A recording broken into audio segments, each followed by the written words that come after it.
বিড়ি খেয়ে বলে ওর দাদা এই বিল্ডিংটা মানুষে লিখে দিছে। বন্ধু আমি তো ভাবতাম যে আমি শুধু চাপাবাজ, এখানে তো দেখি আমার চাইতে বড় চাপাবাজ। পালাবো। বন্ধু তোর আজকে একটা গোপন কথা বলি, তুই যেন কাউরে বলিস না। কি কথা বল শুনি।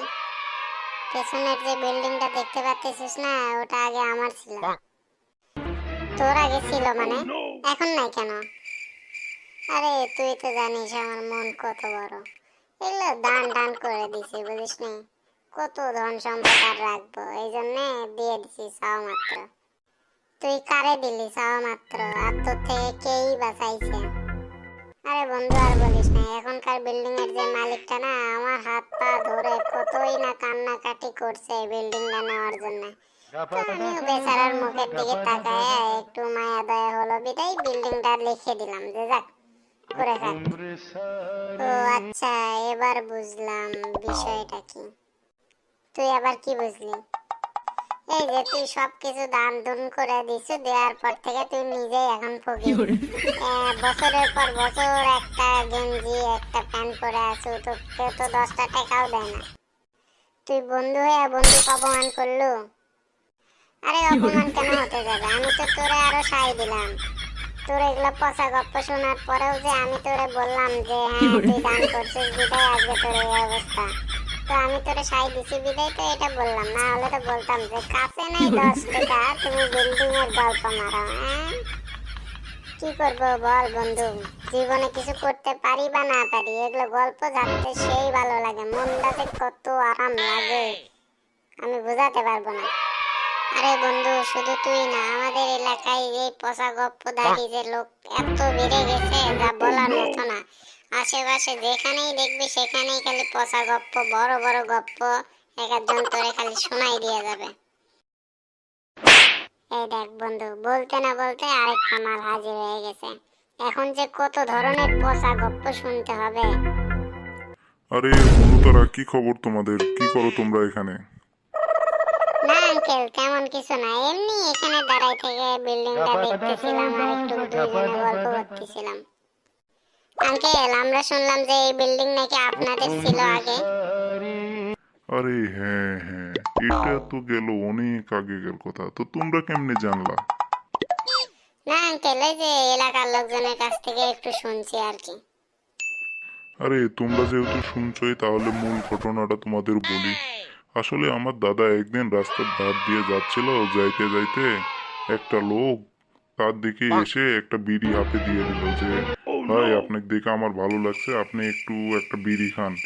আমার দাদা এই বিড়িটা পাইয়ে খুশি হয়ে গেছে, আর খুশি হয়ে যায় এই বিল্ডিংটা তার নামে লিখে দিছে। আর না হলে তো আজ এই বিল্ডিংটা আমাদের থাকতো। দেখ বন্ধু দেখ, কত বড় বাটপার। এই বিড়ি খেয়ে বলে ওর দাদা এই বিল্ডিংটা মানুষে লিখে দিছে। বন্ধু তো আমি আর এখানে থাকবো না, পালা পালা। বন্ধু আমি তো ভাবতাম যে আমি শুধু চাপাবাজ, এখানে তো দেখি আমার চাইতে বড় চাপাবাজ। পালা বন্ধু পালা। এই বাচ্চারা, কই যাও তোমরা, কই যাও? একটু শুনে যাও, আরো তো অনেক কথা আছে। আর শুনবো না আঙ্কেল, মেলা শুনছি। আঙ্কেল একটা কথা জিজ্ঞেস করতাম আপনাকে। আরে কি কথা, বলো বলো বলো, সমস্যা নেই, বলো। আঙ্কেল আপনি কি সাঁতার কাটতে পারেন? আরে সাঁতারের কথা বলতেছো তুমি? সাঁতারের তো আমার অনেক বড় বড় গল্প আছে, অনেক বড় বড় পাওয়া আছে, তোমরা তো সেটা স্বপ্নও ভাবতে পারবা না। আমি তো একবার এই নদীটা পুরো পার করে ফেলছিলাম এক নিঃশ্বাসে, এক ডুবকিতে মনে করো যে এই পার থেকে ওই পার চলে গেছিলাম। সাঁতার তো আমার একদম রক্ততে রক্ততে আছে। ধুর, চাপা মারার আর জায়গা পাই না। আর সকাল সকাল আমারই পাইছে চাপা মারার জন্য, ভাবছে যে আমি সব বিশ্বাস করে নিছি। বন্ধু কি বলবো আর দুঃখের কথা, এই সকাল সকাল আম্মু ঘুম থেকে তুলে দেয় আর ব্যায়াম করতে পাঠাই দেয়, আর ভালো লাগে না রে বন্ধু।